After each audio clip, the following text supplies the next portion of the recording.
moving on with hearing, moving right along with hearing. Okay. Computer work. There we go. So on Saturday night, I think it was, I decided that I wanted to share with you what complex tones look like. So yeah, we went over like 4 tones together. But so I recorded me talking. I recorded me talking for the podcast intro that I made because I'm recording a podcast episode tonight. So I made the intro, and so I went through and I just ran what's called a frequency analysis on this. So this is a video. You won't hear any audio. You're just going to watch the waveform, okay? This is the waveform. And so this is my voice. Down here you can see frequency, right? And so down here is hertz. And I have it I have it showing as a logarithmic scale. And so here in sort of a more bolder white, you can see 100 hertz, and then 200 is about here, and then you can see 1K, which is 1,000 hertz, and then here's 10K, which is 10,000 hertz. And if you recall on Friday, I said that, you know, normal human talking is between 100 and 10,000 hertz. And so the vast majority of my voice information is actually occurring between those two. Here's 100 and here's 10,000, right? And then we have some higher range pitches between 10 and 20K, and that this range right here is 20K. And for me, as we talked about on Friday, most of this stuff I actually can't hear. So even if I were to play my voice back to me, which obviously I listen to it frequently because I have to edit it and all that stuff, and I listen to other people's voice, most of this information is silent to my ears. But since everyone perceives sound in a slightly different way, a lot of this information could be heard. Like some of you said that you can hear 20, maybe 20K, 21K, or 22K. And so we have this information here that lots of people can't really hear. It's just the higher aspects of my voice, right? So I'm going to go ahead and play this, and you can see where my fundamental frequency is. And the cool thing about it is, if you look down here, I don't know how big your screen is or whatever, what you're looking at right now, but you can see there where it says overall frequency. That's actually telling you the fundamental frequency of the sound. So because this is my voice, you'll see that it goes in between 100 and about 250. It, depending on what I'm saying, goes back and forth. So you can say that my fundamental frequency, and this is just my fundamental frequency, is in between 100 hertz and about 250 hertz. Well, we'll call that 300 hertz. But you can see where the waveform first starts, right? So we have this big, long loop. Or not loop, I don't know why I said loop, but big long slope, and then it cuts back down. That's where the fundamental frequency is. And so when I play this, it's about 3 minutes longer or something like that, and you can see, so I'm talking right now. This is not representative of my voice right now. It's recorded from something else, of course. But you can see that most of the lower tones here don't really add anything, right? But at about the 100 hertz part is where the voice then begins to modulate as far as frequencies are concerned. On the y-axis here, you'll see a bunch of negative numbers. This is decibels, okay? I'll talk a little bit more again about why these are negative as opposed to positive, which is what we were talking about on Friday. They're negative for a reason. These are digital tones here. And so here, me talking, and you can see as we get higher into the frequency range, the the frequencies or the waveforms themselves become tighter and smaller. Okay. And then as far as high-pitched tones are concerned, between 10 and 20K, they're very quiet. So down here, we're at the very quiet end. And so the vast majority of my voice is what you're probably listening to right now, maybe a little bit quieter because I haven't actually modified the loudness of this yet.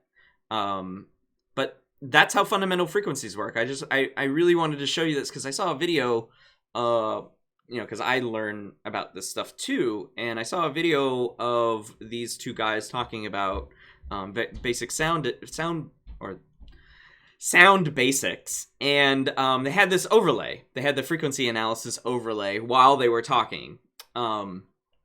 And so I thought I knew that I was going to be doing this live and it wasn't going to be a recorded video. If this was a recorded video, I could show you everything I'm saying as well as what it looked like. But since this is live, I can't really do that without some... No, actually couldn't do this because you can't actually view this live in Adobe. Are there any questions about this before we jump back to the... loudness and pitch stuff? I think it's pretty cool. You can see I'm fairly giddy about the whole thing because I love it. I love it. Like I said, this is my new favorite topic in all of sensation and perception. I used to really enjoy no TP Link guy, I don't want to talk to you anymore. I used to really enjoy some of the vision stuff like color and things like that. That was used to be my favorite, but ever since I started the podcast, this is the fun stuff. All right. So we ended with this, the audibility curve, on Friday.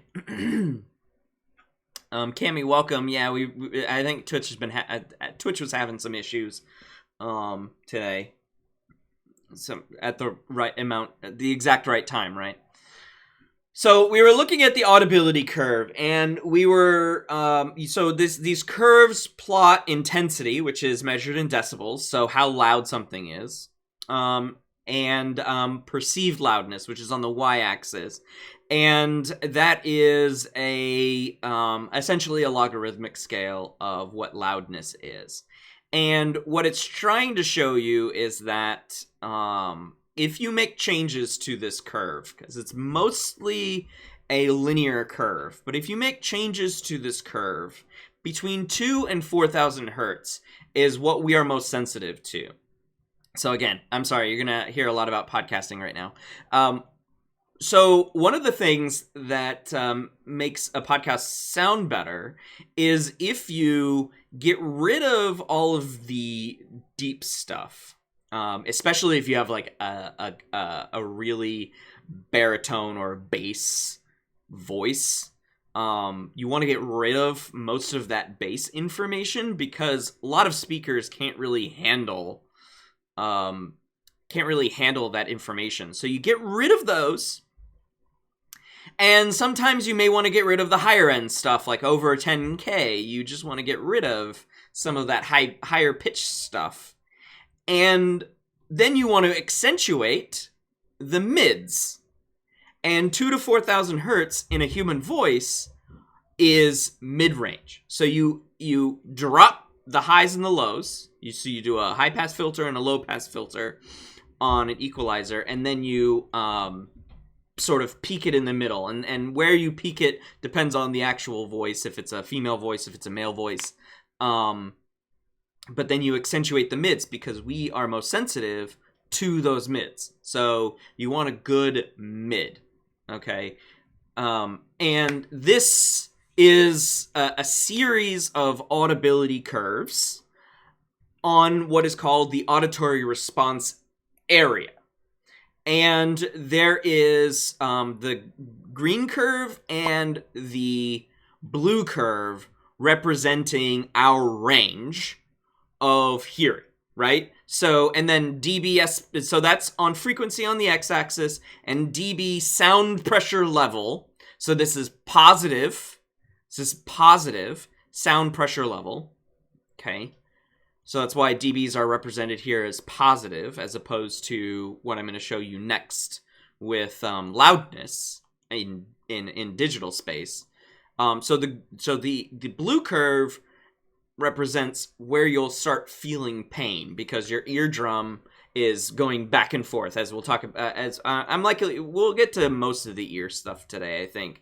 But your eardrum's going back and forth, but at 120 decibels, it's going back and forth so much that it's ripping and tearing, and you have pain receptors in your ears. Your ears can bleed and you can feel pain. So anything above that really sucks, right? And so anything in the yellow is going to be either temporary or permanent damage, right? If you don't have ear protection. The green curve represents your threshold of hearing at various levels of frequency. And you can see that we actually can go below 0 between 2 and 4,000 hertz, which is the important mids part of speaking. Okay, the important mid parts of speaking. So if somebody's speaking really, really quietly, if it's coming in at 1,000 to 5,000 hertz, it can actually be quieter than the quietest of quiet and still be able to hear it. Most likely that's not the case for somebody talking, because what do I want to say? People, generally speaking, can't reduce their voices to that level, but if you had something to enhance, like headphones, to enhance that sound, you could. Okay, so that's the green curve. So in the shaded light green area of this curve, so this area here, this is all of human hearing. Okay, so that's the range of human audition, as so the slide says, right?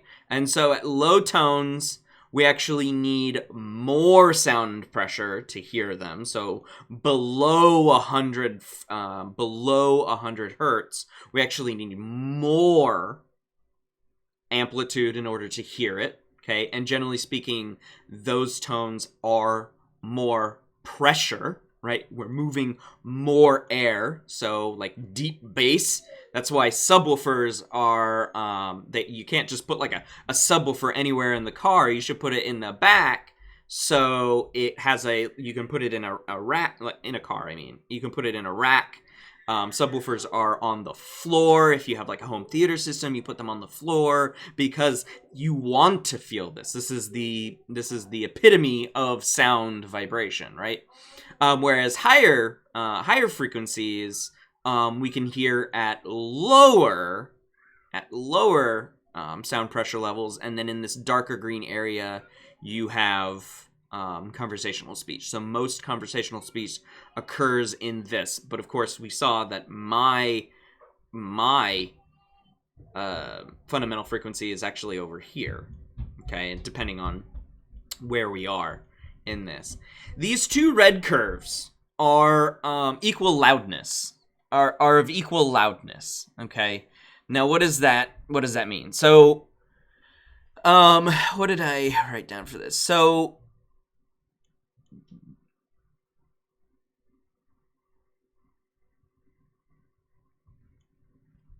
yeah. All right, I got that. So we have these equal loudness curves. So at either of these points, we would perceive, on either of these curves, I should say, we would perceive these to be the same loudness, regardless of where we are on the sound pressure level, right? Because this is just mechanical energy in the form of sound waves, right? That condensation and rarefaction. So even at 80 dBSPL and 40 dBSPL, right? These horizontal lines here, these two curves would feel like the same loudness. Okay? They would feel like the same loudness. We would perceive them to be as loud.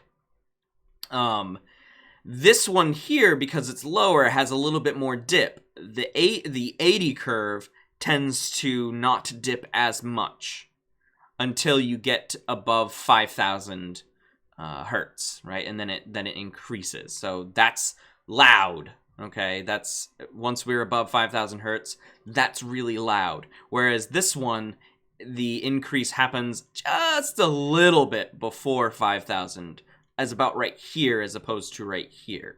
Okay, so we'll call that 4,000. Oops, we'll call that 4,000 for a 40 dB SPL curve.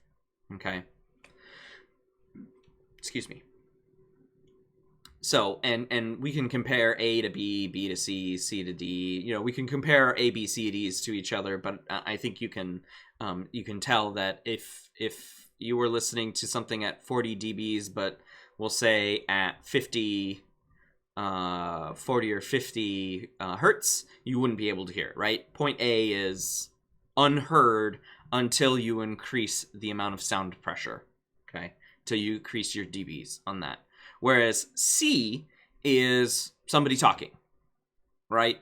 It's still 40 dBs, but it's somebody talking, and so we have 1,000 hertz in there, right? So A to C, same sound pressure levels, but different frequencies, right? So in order to hear something at any loudness level, it needs to have the right frequency. So it needs to have the right pitch, okay? So again, for me, I'm in this red area when we played those 15K, 16K, and 20K hertz tones. I'm in the red area, so that's me over here. It's not represented on the graph very much, but that's me. So for some of you, your green curve kind of maybe incorporates that some stuff. If I were to increase the volume, maybe you'd be able to hear it, right? The dBSPL. If I were to increase the volume to negative 0.1 decibels, then maybe you would have been able to hear it, because that's the loudest I can actually get in a digital sense. So audibility curves. Questions on that? Okay, so indulge me one more time, please, with the podcasting stuff. So most of us consume things in a digital environment, as opposed to having a decibel meter, and we're like going around like, how loud is that? Oh, how loud is that? This is 40 decibels. Oh, that's so loud. Oh, my ears. So we mostly consume stuff in a digital sense. And so there are standards for how loud something should be for what media you're consuming. And those standards are different for the medium. Okay. So, and how people who do audio engineering use, or they can, and not everyone does it, but this is mostly where the standard is LUFS. LUFS. And what that stands for is loudness units relative to full scale. Loudness units relative to full scale. I don't know why R isn't, or I mean, I guess it's loudness units full scale, but the relative in there is very important. So here is some audio that I recorded just for the sake of it. I don't remember. You can see I have two things. I'm just making sure that those volumes are all the way up. So, nope, that one's not all the way up. Let's increase that one. I don't remember what I said. I guess we'll find out what I said. So I recorded this, and so this is the waveform, and then this is the spectral waveform. Spectral is just a fancy way of showing what spectrum of the frequencies you're talking about. So on the y-axis here is frequency. And then on the y-axis here, you can see that the waveform is symmetrical.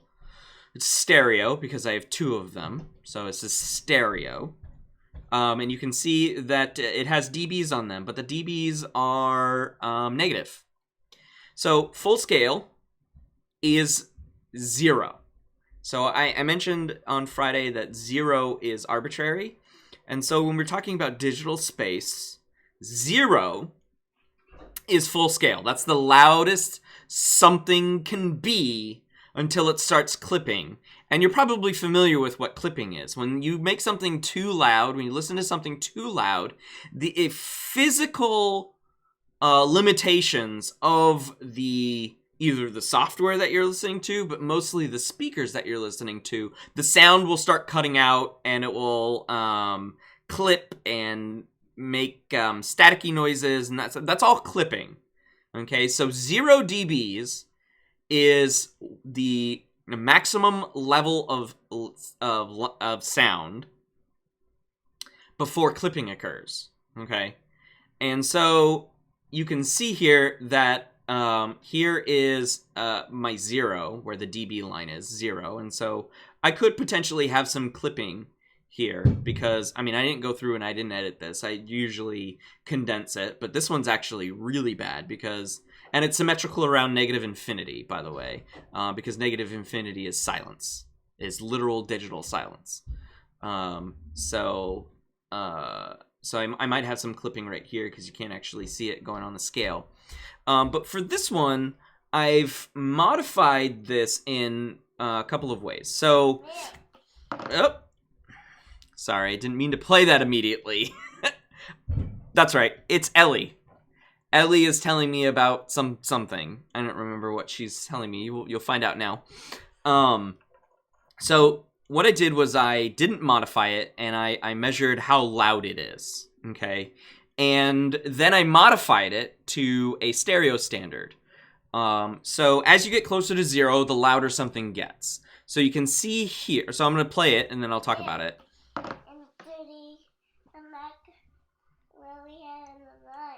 Uh-huh. And what else? Cutie. And pen. And dirty pen. Okay. And a pencil. And a pencil. And a car. A car.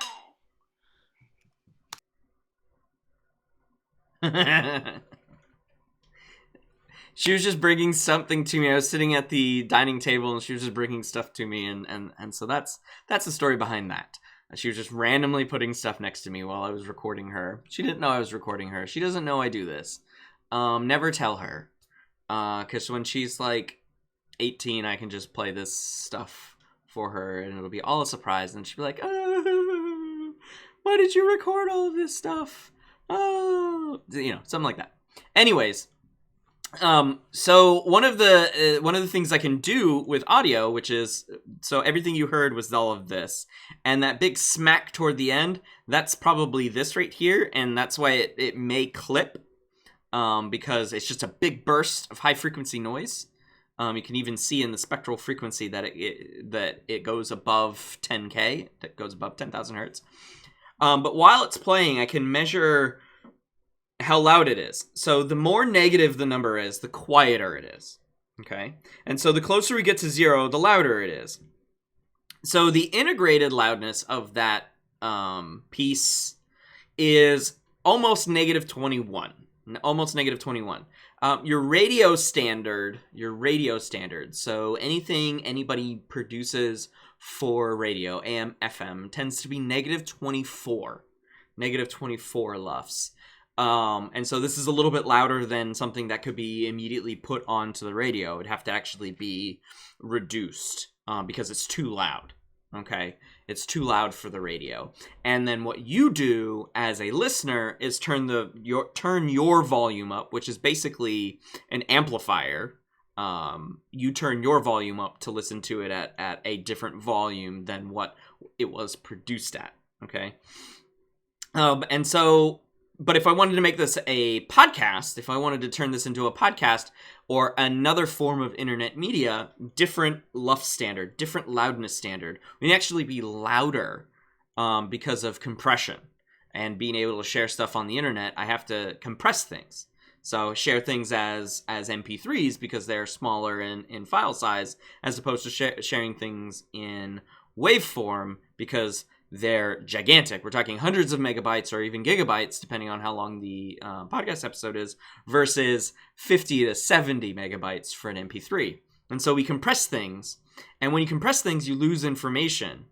And so one of the things that we lose is potentially loudness information, how loud something is. And so you compensate that by changing the loudness of it. Basically, you just turn the gain. So this little knob up here, you add decibels. So it's just, you see that I can go left to right on this one, on this little knobby, and increase the amount of decibels, which means I'm adding positive decibels, which means I'm getting closer to 0.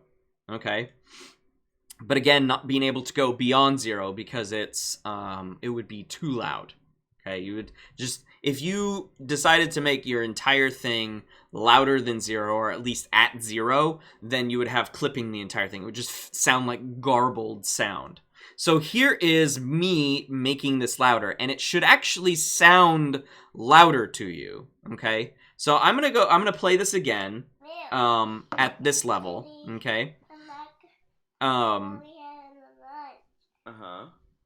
Okay. And what else? So there's how loud it was. So now let me play this one.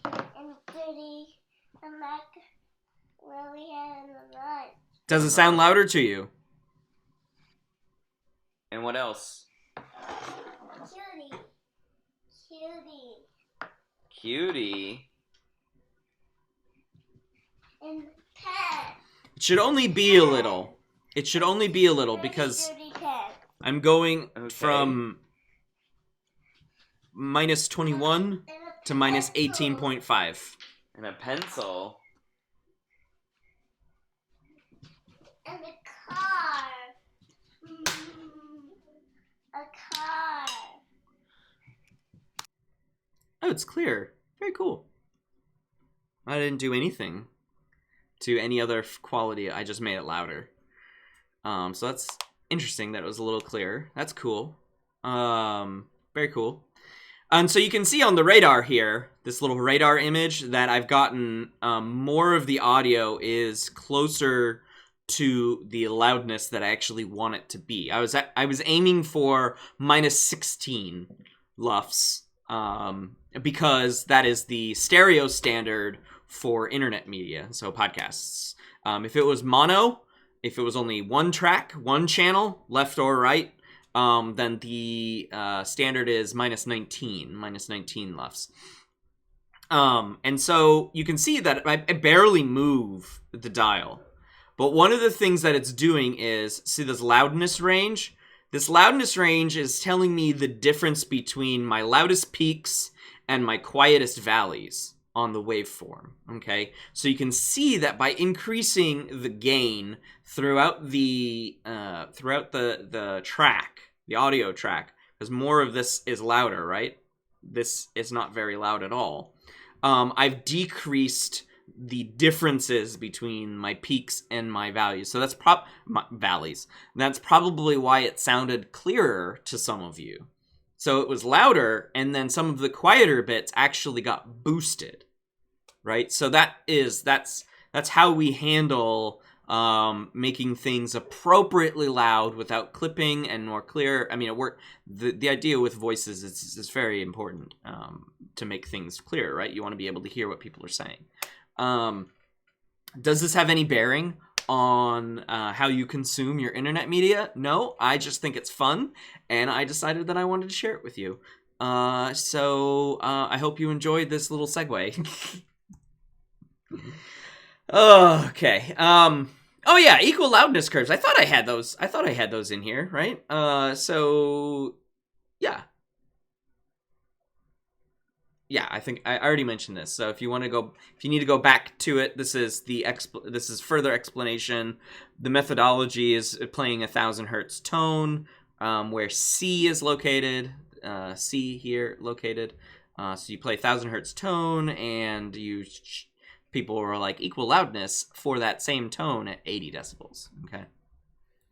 Sound pressure level. So to separate it, we have dB SPL, which are positive values. The bigger the positive number from 0, the louder something gets. And then we have dBFS, which is decibels full scale. That's negative. That's always going to be negative. And so that's what we were talking about with digital media just a minute ago. Okay, digital media is always going to be dBFS. It's going to be represented in negative numbers with smaller negative numbers. That is, more negative numbers are quieter than numbers that are closer to 0. Okay, with really negative 0.01 being the closest that we can get to 0 without clipping. Okay. And pitch. Who's a music buff in chat? Who's a music buff in the class? I am not. You can tell that I do. I deal with voices. I'm okay with voices. I'm not a musician at all. I don't understand music. I can't read music. I think the music language is fascinating, but also infuriating. I don't know. But yeah. So here we have a piano. Here we have piano keys. And I think Goldstein, the book author, I don't know if this was his idea or not, but I think it's a great way to show pitch. Because most of the piano repeats. All of the piano repeats. Well, actually not all of it, because we actually don't get some repeats down here. But each orange highlighted section is A, right? And so we have the deepest octave, A, right? A0 or A0, A0. I don't know if that's actual. Notation or nomenclature, but it's what they did on this.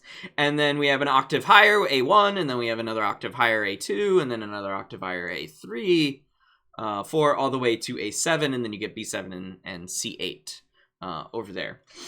So, yeah, this is how you would do pitch. And the cool thing is that each of these, who has perfect pitch, by the way? Who has perfect pitch? Does anybody in chat have perfect pitch? I know we're not talking about... So the bummer is that I don't know enough about music to actually talk about it as far as class. And so if you want to learn more about music, read your textbook. You're not going to be tested on any of it because I have no desire to make a fool of myself with music. I don't even know if I'm using octave right, to be honest with you. There are 8 A's, so I'm assuming that I'm correct on that one. Dean, since you've been playing for most of your life, you let me know. But one thing that I will point out to you is that here are your frequencies for the piano. And so if you want to tune your piano correctly, if you're into that sort of thing, you would tune the strings to these frequencies. So yeah. Anybody? Did anybody have perfect pitch? Yes or no? I envy those of you who might have perfect pitch, or at least close to perfect pitch. I had a friend who could tune his guitar by ear, and I was like, "You're a jerk," because I'm sitting there trying to learn how to play bass, and he's like, and I'm like there with my pitch meter, tuning meter, like, is that right? Is that my A? Yeah. So, yeah, Emmeline, when you're singing, so I know that you are a singer, so that sort of thing.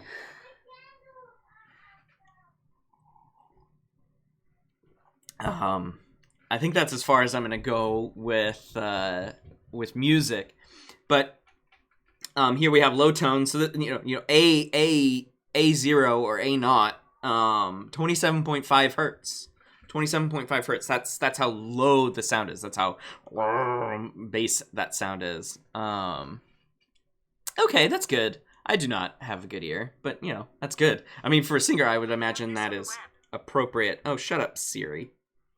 I didn't call you. And then we get up to, you know, A7, B7, and C8. We're talking 3,500 hertz, 4.1K hertz, right? So that's piano for you. That's a piano for you. Timbre. I'm shouting timbre. There you go. You're welcome. Oh man, it's 2:43. Time. Woo. Okay, so timbre is everything else about sound. Isn't that so dumb? It's just everything else about sound besides loudness, pitch, and how long the sound is playing. And so that's what I mean by duration. Anything that's not captured by loudness, pitch, and duration, which are the vast majority of the qualities of sound, perceived sound. Everything else is in the catch-all term of timbre, okay? And so things that we can talk about with related to timbre are harmonics, so how different melodies and how different pitches are working together. Attack, how much are the, what did I have this written?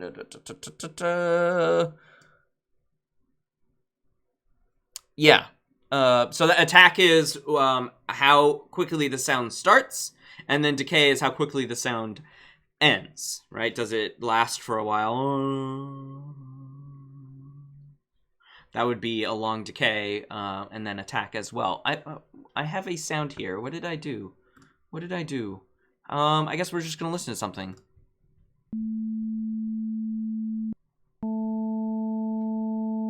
Different. Oh, that's right. Should have warned you. It's a bunch of tones. What? Sorry, hopefully that wasn't too loud for everyone. I totally forgot what I had done. So all of those sounds were the same loudness and pitch, and yet all that changed was timbre on that one. Found it from a website where they messed with some of these things. I also found some that have different decay. I just didn't want to fill the lecture with all of these different sounds, right? We talked about harmonics, I think, with frequencies, right? So if you fundamental frequency and then harmonics were essentially the same thing, and so this is removal of the first harmonic in a sound with the same perceived pitch but with a different timbre. That's what I just played for you, right? So I just removing the fundamental frequency and then playing the same tone over again changes the way that we hear it. Okay, and so that would be attributed to, timbre. Okay, I'm shouting timbre. Sorry. No, we're not doing that one.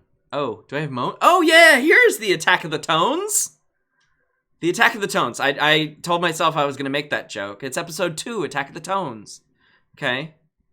So buildup of sound. I think that is this one. And so there was a slight buzzing before the sound started, so that would be a bigger attack, okay? And then decay of the tones, okay, is decrease in the sound, and so that's this one. So it's kind of like got a buzz at the end of it, and so that would be a larger decay. And so attack and decay are things that you would mess around with in sound editing and sound engineering to get the perfect sound profile. All right. The last thing that we'll do is I'll show you this. We are a day behind, but that's okay. I really enjoyed talking about loudness. One thing, the last thing that we'll do before we talk about the ear, which we'll do on Wednesday now, I guess, is Doppler Effect. So here's the video on the Doppler Effect. I don't know why it's not going. Where's my Doppler effect video?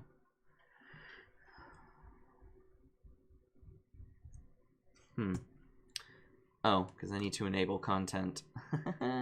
Good times. There it is. There's my Doppler effect. Okay, everybody ready? I'm sure you've heard of the Doppler effect. The Doppler effect. In Sheldon's words, it's the apparent change in the frequency of a wave caused by relative motion between the source of the wave and the observer. The Doppler effect is perhaps best explained visually. So here's a thing that is emitting waves. It could be a fire truck emitting sound, it could be a star emitting light, it could be a duck creating ripples on a pond. Those are all waves, and they all look something like this. We see the Doppler effect happening when the thing that is emitting waves moves. In the direction it's moving, the wavefronts bunch up, and behind it they spread out. If our object is moving towards a stationary observer, these bunched up waves are observed at a high frequency, and if the object is moving away from a stationary observer, the waves are observed at a lower frequency. So that is the Doppler effect, the apparent change in the frequency of a wave caused by relative motion between the source of the wave and the observer. It makes sense, but it gets interesting when you consider some of its applications. So let's say you are standing in the middle of a road. That's you. And Don't a car do drives that. past you very fast. As it does so, it honks its horn, because you're standing in the middle of the road. The horn to you might sound something like this.